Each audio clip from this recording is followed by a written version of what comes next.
Hi, my name's Jim and I'm representing DJ School UK. This is the first of two free videos we're using to advertise our resources available for teacher training and continuing professional development for anyone who thinks they might want to use DJ skills to educate their music students. This short video is aimed at explaining what DJing is and why it works so well in education. Now, lots of people have different views on what DJing is. To some, it's just an egotist on a big stage with their hands in the air, not doing anything. To others, it's a heroic musician offering a life-changing experience. To some, it's the person at a wedding or a birthday party playing music too loud. To others, it's a creative genius performing improvised new music by combining separate parts of recordings.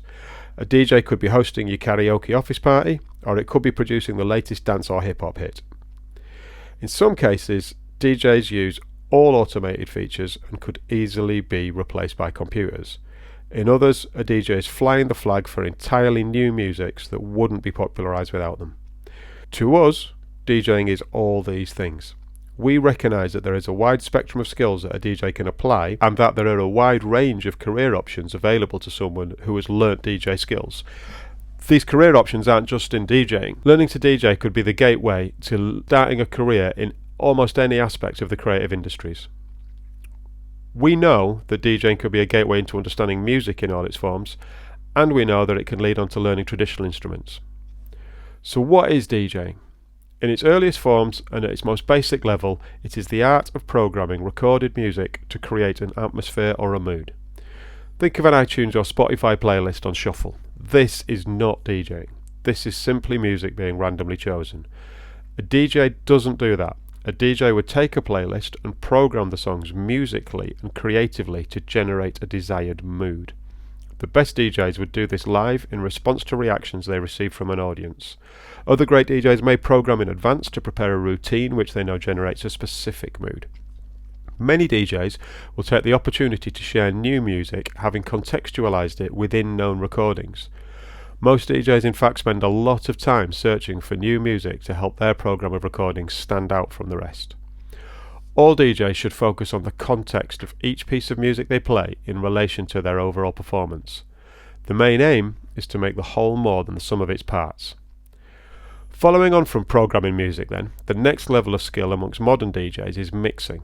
This is where the concept of programming is taken to a new level as DJs choose not just which recordings to play, but which parts of recordings to play. Mixed DJs synchronize songs so the pulse remains easy to follow and blend songs so the performance they produce flows musically.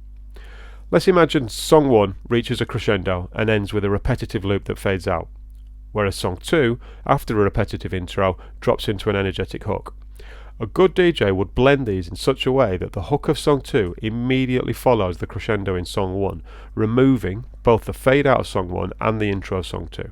In other words, they are only playing the best parts of both songs to maintain the musical energy. A great DJ would consider if the pulse could be maintained between the two songs and if the harmony, vocals, texture and timbre of the songs was complementary. By blending or mixing a program of music, a DJ doesn't just create a mood, they lead an audience towards a mood or an atmosphere that they are creating. The next tier of skills a DJ can employ was originally called turntablism, but as modern DJ controllers no longer rely on tables that turn and have so many other performance options available, it's earned a new label, controllerism. This is where the recognisable timbre of DJing known as scratching comes into play. At this level of skill, matching the pulse is still commonly used to blend songs, but sometimes even the tempo of the music in a performance will change in creative ways. Controllerism DJs use live editing techniques such as looping, hot cues, juggling, tone play and effects. This can make a DJ performance a live, improvised or planned and rehearsed routine at levels of demand that are equivalent to those of traditional instrumentalists. So why does DJing work in education? Well, first, DJing turns music education upside down.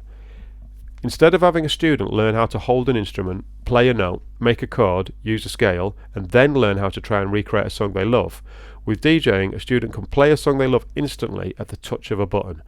This accessibility is engaging.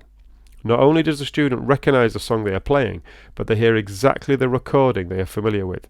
It has exactly the same texture, timbre, arrangement and production values as the recording they know, because it is the same recording. From this point of engagement while teaching DJing, we can educate students about the pulse, rhythm, texture, timbre, dynamic, pitch, structure and arrangement of songs as they learn how to blend them together. This accessibility is relevant and applies to students who want to study music at GCSE, A-level and beyond, as much as it does to the hard-to-reach children with special educational needs and disabilities, or other young people and children facing a range of challenging life circumstances. Engaging and educating through DJing has been shown to work in occupational therapy, rehabilitation, youth justice and mental health settings. In fact, it can work in any setting that people love music, but perhaps find the idea of learning a traditional instrument daunting or disengaging. Secondly, DJing is culturally relevant. Because DJ equipment allows students to play any recorded music, it means student voice could be heard and respected by providing students with music they are familiar with and feel represents them. Thirdly, DJ equipment, although accessible and engaging at the first access, can be as challenging and musically demanding as any of the traditional instruments. Some DJs may join ensembles or bands and add the classic texture of scratching and cue drumming to live acts. Think of bands like the Beastie Boys, Erykah Badu, Incubus and Linkin Park, all of whom have a DJ as a prominent role as an instrumentalist in their productions. DJing may in fact lead students on to learning keyboard, vocals or other traditional instruments as their love for music grows, but only because they were originally engaged in DJing. There have been multiple students at DJ School UK who developed live DJ routines so complex we had to move them onto digital audio workstations to create remixes, mashups or entirely new pieces of music just to satisfy their creativity. Many of these learnt some basic piano so that they could program their own melodies. Most then used their productions in their own DJ mixes, thus going full circle, expanding on their musicianship but not moving away from the art form of DJing, which was so engaging to them in the first place. So this is the first of two free videos which we're using to advertise a whole series of teacher training videos. They're intended to help people use DJ skills to engage, educate and develop life skills in music lovers. We're going to go through each feature and technique with a focus on how it can be used creatively. Where possible, we'll be detailing available learning outcomes, challenges and transferable skills for each step. We aim to be concise and succinct as we know time is valuable. If you purchase access to these videos, you will have infinite access and the ability to rewind and re-watch videos as much as you want if you're finding a technique hard to grasp. Our videos are the only ones aimed at educators, and they're the only ones available that will help you learn how to help other students. There are plenty more resources out there to help you learn to DJ. We want to help you learn to teach it. The next video, which will also be completely free, will start by comparing the two most commonly used DJ platforms in education.